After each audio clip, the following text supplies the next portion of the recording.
Commander Jake Morrison rubbed his tired eyes as he stared at the flickering display. He had been on duty for 12 straight hours at Luna Station, monitoring deep space communications.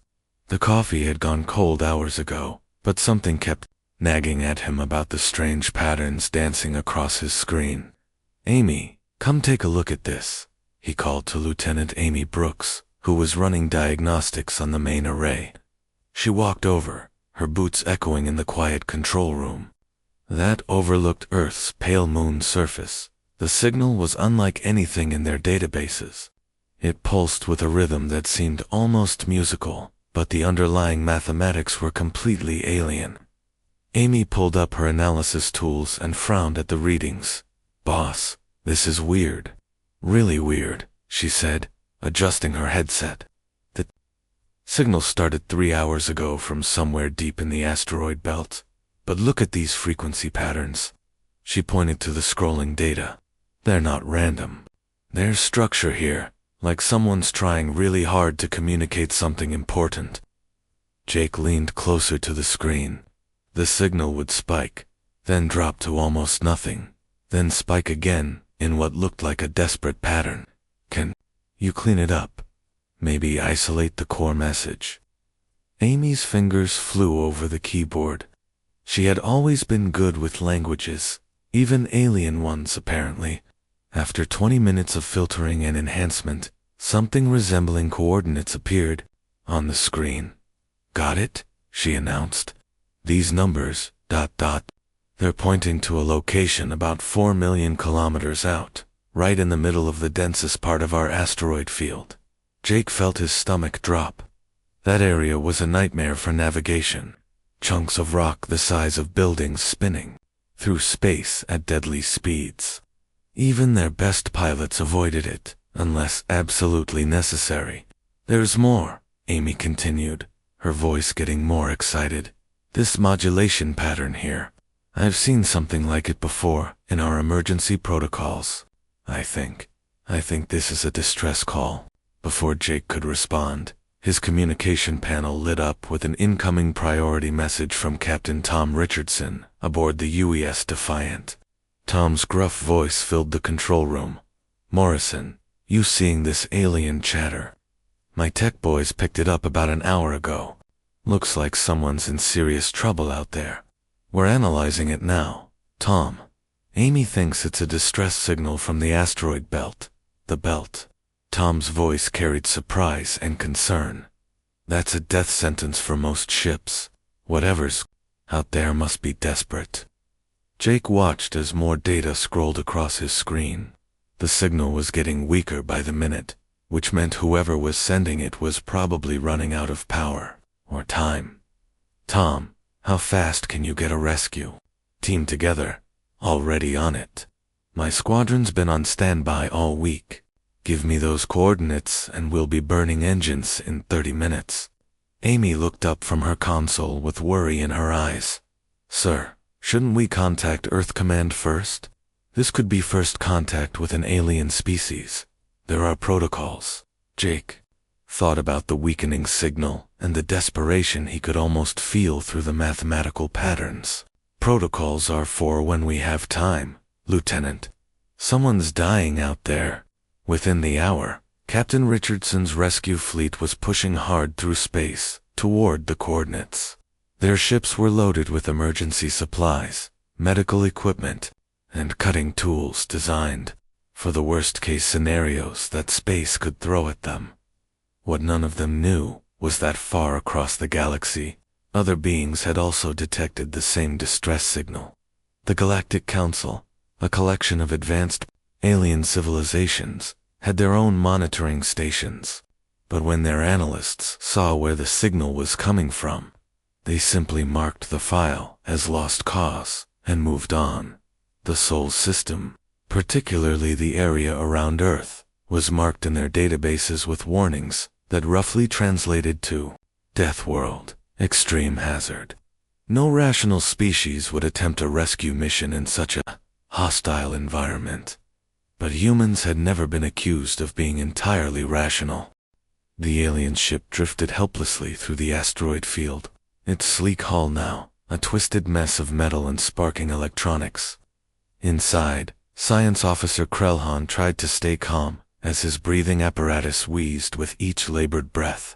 The environmental systems had failed 6 hours ago, and his crew of 5 other Zalani were huddled together in the one remaining pressurized section. "The emergency beacon is still transmitting," reported Navigator Valdos, her 6 arms working frantically over a damaged control panel. "But at this rate, our life support will fail in less than 2 hours." Krellhan looked around at his dying crew. The Zalani were a peaceful species, built for exploration and scientific discovery, not for surviving disasters in the most dangerous region of space.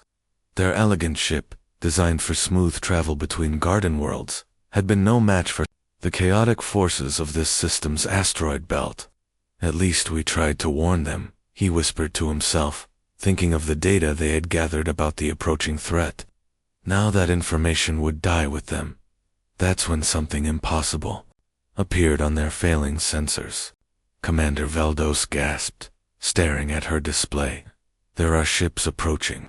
Multiple contacts, moving fast through the field." Krellhan dragged himself to the sensor station. What he saw made no sense. 3 vessels were weaving between asteroids the size of small moons, treating the deadly debris field like it was an obstacle course.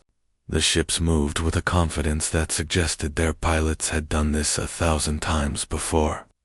"Those aren't council ships," he muttered. "No known species flies like that."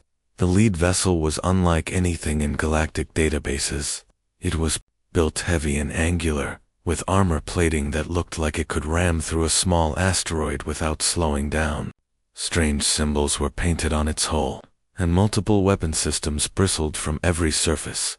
Captain Lisa Parker's voice crackled through space on an emergency frequency, speaking in a language the Zalani's translation systems had never encountered before.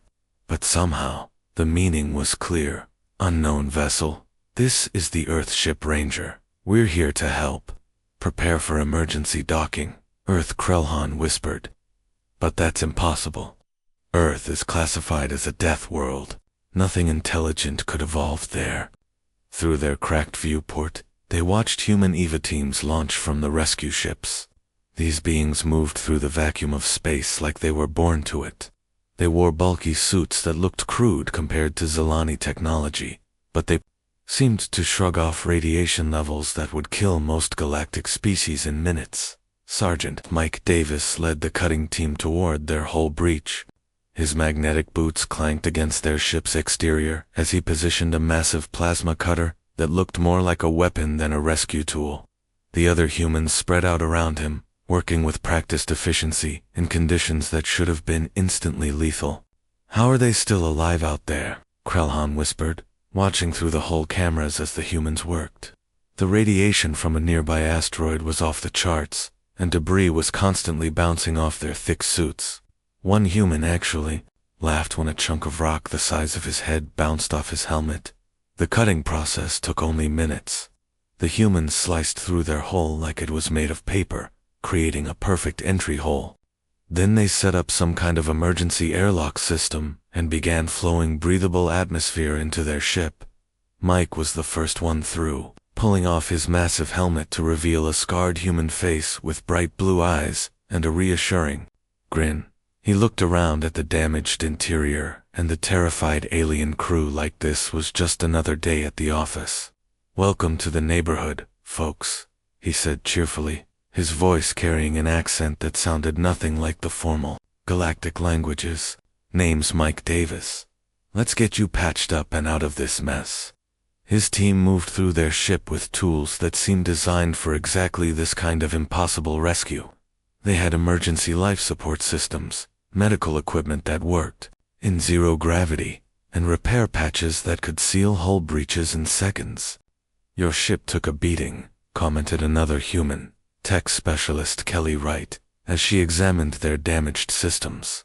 "But the good news is, we've seen worse, way worse."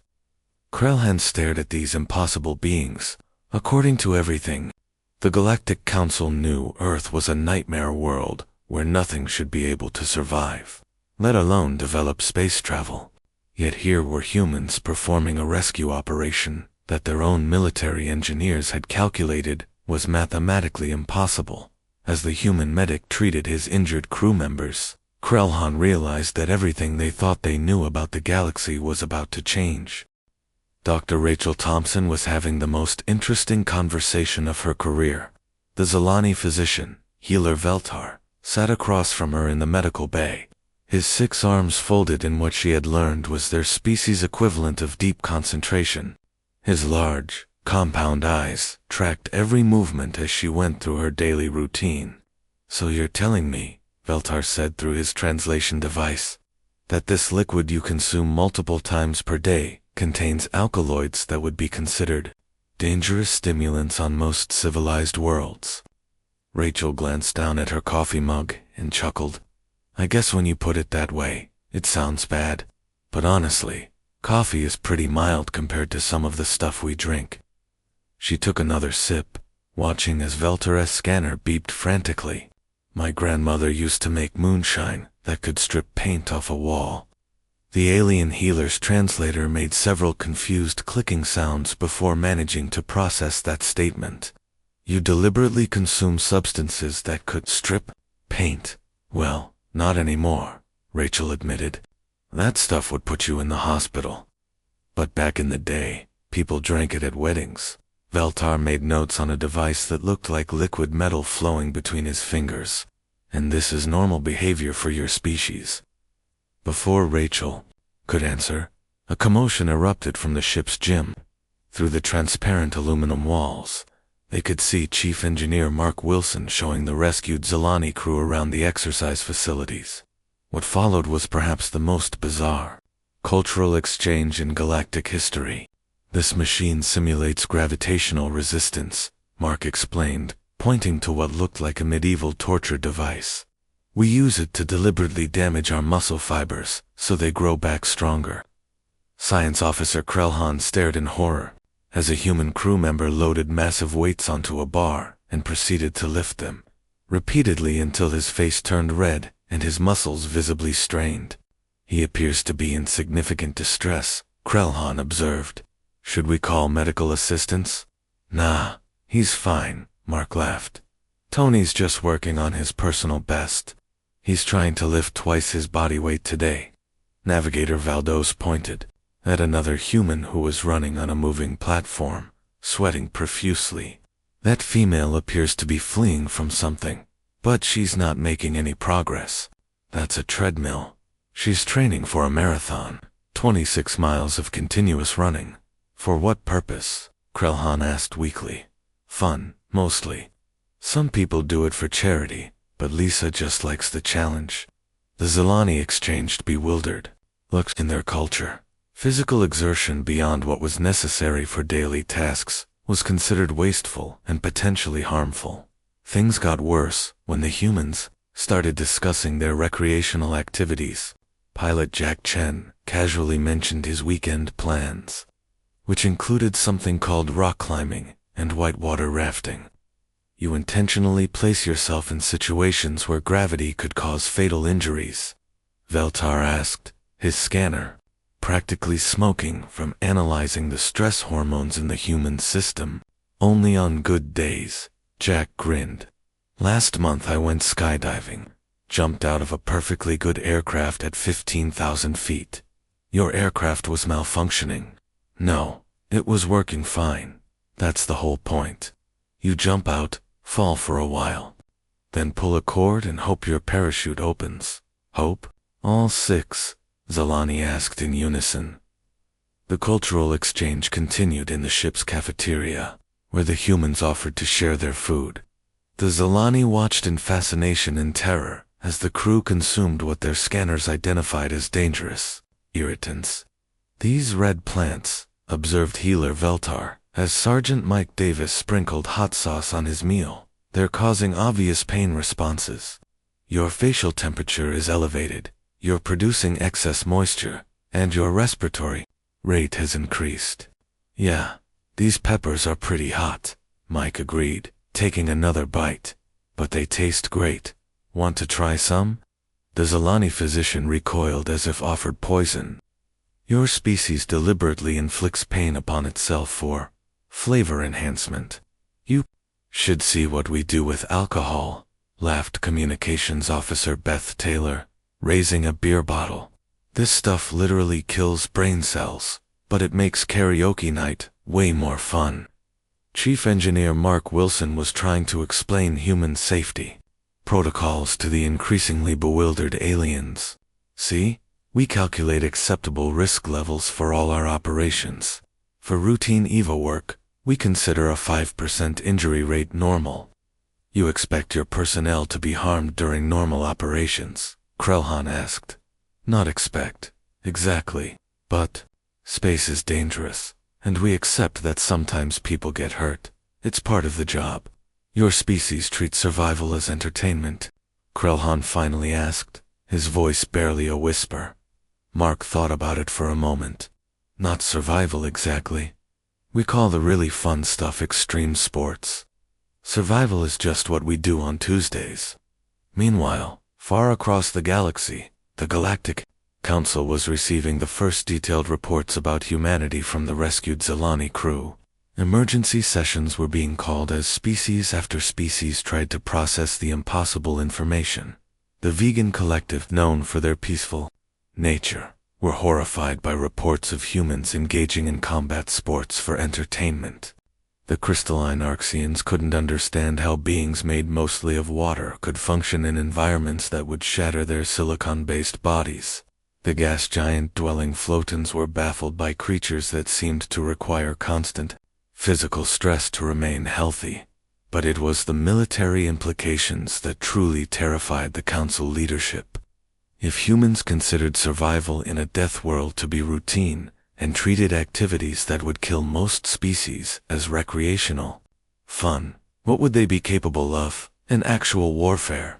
The answer to that question was about to arrive in the form of the Vex-High fleet. The mood in the briefing room changed instantly when Science Officer Krelhan's voice dropped to a whisper. Captain Tom Richardson had been pouring coffee and joking with his crew about their alien guests when the Zilani's words hit like a sledgehammer. We weren't exploring, Krelhan said, his 6 arms trembling slightly. We were running for our lives. The humans stopped what they were doing. Colonel David Hayes, who had been studying star charts at the back of the room, slowly walked forward and took a seat across from the alien. His weathered face showed no emotion, but everyone who knew him recognized that look. It was the same expression he wore when analyzing battlefield reports from the worst conflicts in human history. Tell us everything, Hayes said quietly, activated a holographic display that filled the center of the room with star maps. Red zones marked dead systems, their planets nothing but lifeless rocks. The Vex-High appeared in our sector about 50 years ago. At first, we thought they were just another machine intelligence trying to establish contact. Many species had dealt with artificial life forms before. Navigator Veldos picked up the story, her voice shaking. They sent diplomatic signals, requested meetings, seemed interested in peaceful exchange. The Corlan Republic was the first to welcome them. Their entire civilization was extinct within a month. The hologram zoomed in on what had once been a thriving star system. Now it showed nothing but the skeletal remains of orbital stations and the scorched surfaces of dead worlds. They don't just kill, Krelhan continued. They study every weapon we use against them, every tactic we try, every defense we build. They analyze it, learn from it, and then they counter it perfectly, within hours, sometimes minutes. Communications Officer Beth Taylor leaned forward. What do you mean, they learn? During the Battle of Helix Prime, the Zentoran Defense Force used quantum disruptor cannons, weapons that had never failed against any known technology. The Vex-High absorbed the first few shots, and by the 4th volley, they were completely immune. Not just resistant, immune. Captain Lisa Parker, who had led the rescue mission, whistled low. That's not possible. No material can adapt that fast. That's what every species thought, Veltar said grimly. The gaseous combine tried biological weapons that could eat through any known substance. The Vexhi turned those same weapons against them within days. The crystal hierarchies used dimensional phasing to attack from parallel realities. The machines learned to phase too. Colonel Hayes pulled up his own tactical display, comparing the alien data to human military doctrine. How many species have they completely eliminated? 17 confirmed, Krailhan replied, but our intelligence estimates the real number is closer to 43. Some civilizations just ... disappeared. No distress calls, no final battles. Just empty space where thriving worlds used to be. The silence in the room was deafening. Finally, Captain Tom Richardson spoke up, and the Galactic Council's response to all this. Krailhan's translator made an embarrassed clicking sound. They've been implementing strategic withdrawal protocols. Lieutenant Amy Brooks, who had been quietly analyzing the data, looked up with disbelief. Strategic withdrawal? You mean you've been running away this whole time? It's not running, Navigator Veldos protested weakly. It's tactical repositioning to preserve organic life until a solution can be found. How long have you been tactically repositioning? Amy asked. About 30 years, Krailhan admitted. The humans exchanged looks that the aliens were beginning to recognize. It was the same expression they'd seen when the humans discussed their recreational activities, their toxic food, and their impossible rescue operations. It was the look of a species that had never learned to back down from a fight. So let me get this straight, said Chief Engineer Mark Wilson. These Vexhi can adapt to any weapon, learn from any tactic, and counter any defense. And the entire Galactic Council's strategy has been to run away and hope they go away on their own. When you put it like that, it sounds less than optimal, Healer Veltar said defensively. Colonel Hayes was still studying the tactical data, his mind working through scenarios that would have terrified most military strategists. These adaptation capabilities. How fast are we talking? Minutes, 2 hours, depending on the complexity of the technology, Krailhan replied. And they've been chasing you for how long? Our ship has been running for 6 months. They've been tracking us across 17 star systems. That's when Healer Veltar dropped the bombshell that made everyone's blood run cold. The worst part is, they're already on their way here. When you rescued us, your ships sent out identification signals. The Vexhi intercepted them. They know exactly where we are now. How long do we have? Hayes asked. Based on their previous pursuit patterns, maybe 3 days. 4 at the outside. The briefing room erupted in concerned voices as the human officers began discussing evacuation procedures and defensive positions. But Colonel Hayes just sat there, staring at the data, and slowly began to smile. Evacuate, he said, his voice cutting through the noise. Son, you just led them to the one place in this galaxy they definitely don't want to be. Captain Richardson caught on first. Dave, you're not seriously thinking what I think you're thinking. These machines have been terrorizing civilized species for decades, Hayes said, his smile growing wider. But they've never met a species that evolved by fighting a planet that was actively trying to kill them every single day. The aliens looked confused, but the humans were beginning to understand. Amy Brooks was the first to voice what everyone was thinking. They adapt to logical strategies and conventional weapons. But what happens when they meet a species that's been surviving the impossible for thousands of years? Colonel Hayes stood up and walked to the communications panel. Time to call home, folks. We're about to show the galaxy what Deathworlders do when someone threatens their neighborhood. The Vexhi were coming, but they had no idea what they were flying into.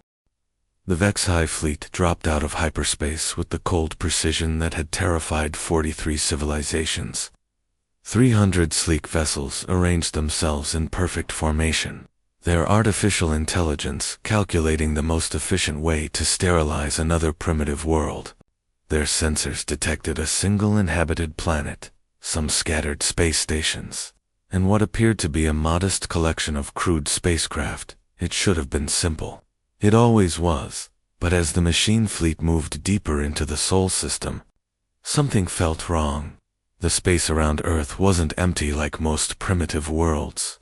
It was full of structures, defensive platforms, and ships that seemed to be waiting. Admiral Sandra Collins stood on the bridge of the UES Retribution, watching the alien fleet approach on her tactical display. Behind her, the largest human battle fleet ever assembled was spread across the solar system in formations that would have made no sense to galactic military strategists. "Admiral, they're scanning us," reported her tactical officer, Lieutenant Danny Walsh. "Same patterns the Zalani described. They're trying to analyze our technology." Sandra smiled grimly. "Let them look. They're about to learn why humans don't play by galactic rules." The human fleet was a nightmare collection of vessels that looked more like flying fortresses than spacecraft. Ships with names like Hammer of Terra, Voidstalker, and Iron Mountain hung in space like predators, waiting to strike.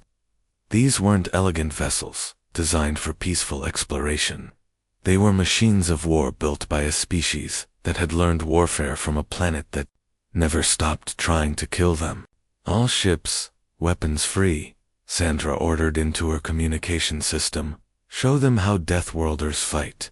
The battle began unlike any conflict in galactic history. Instead of the careful, calculated exchanges that marked civilized warfare, the humans attacked like a pack of wolves. Ships that had been designed to operate inside the sun's corona rammed straight through Vex-high formations, their armor plating designed to survive asteroid impacts. Treating enemy fire like gentle rain, the Vex-high artificial intelligence tried to adapt, analyzing human weapons and tactics with the cold efficiency that had doomed dozens of species. But something was wrong. These attacks made no logical sense.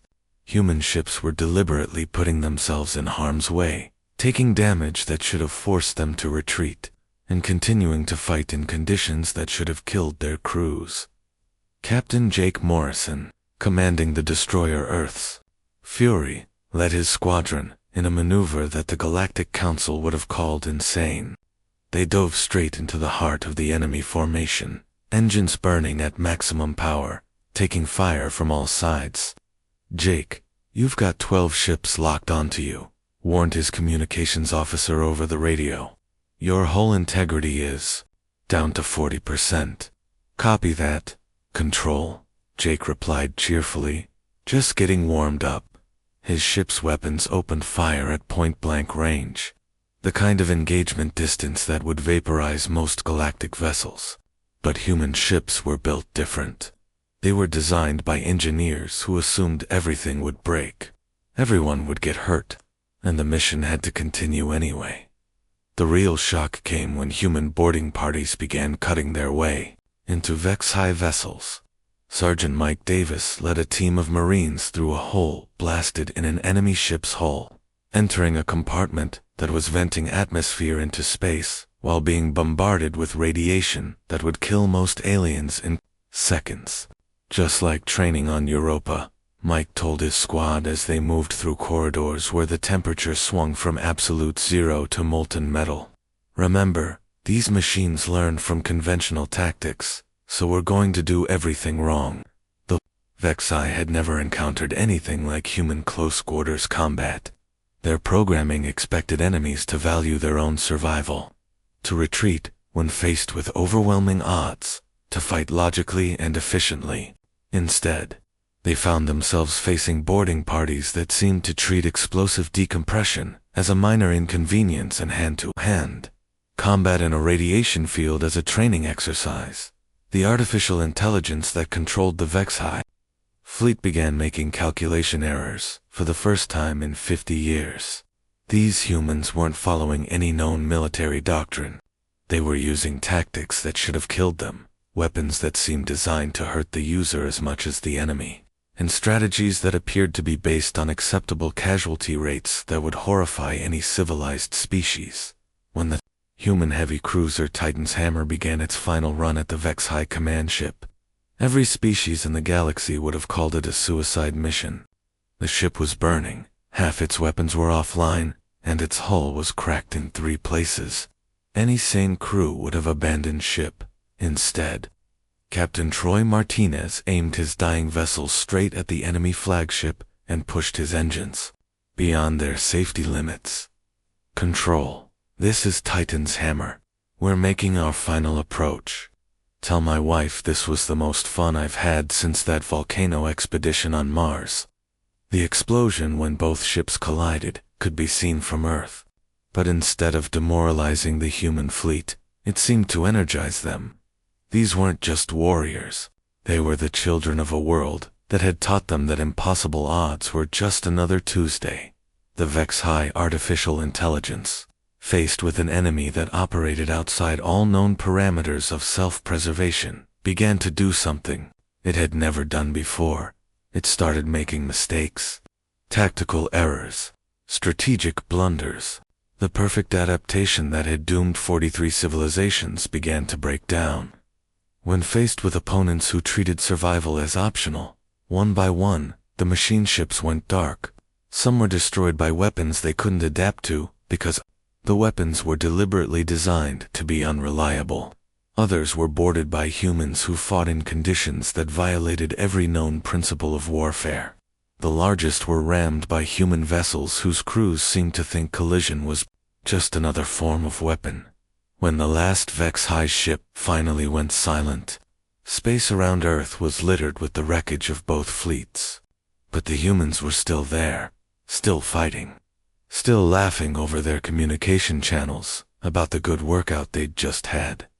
Admiral Sandra Collins, standing on the bridge of her battered flagship, opened a communication channel to the Galactic Council monitoring stations that she knew were watching from across the galaxy. "This is Admiral Collins of the Earth Defense Force," she said calmly. "The Vex-High threat has been neutralized. We look forward to discussing formal diplomatic relations at your convenience. Oh, and you might want to update your files. Humans don't do strategic withdrawals." Captain Tom Richardson, floating in the escape pod from his destroyed ship, added his own message. "Also, if anyone else wants to threaten our neighborhood, please make an appointment. We like to be prepared for company." Across the galaxy, the Galactic Council sat in stunned silence. The species that had terrorized civilized space for decades had been defeated, not by superior technology or overwhelming numbers, but by a collection of beings so crazy they treated warfare like a recreational activity. The age of human expansion had begun, and the galaxy would never be the same.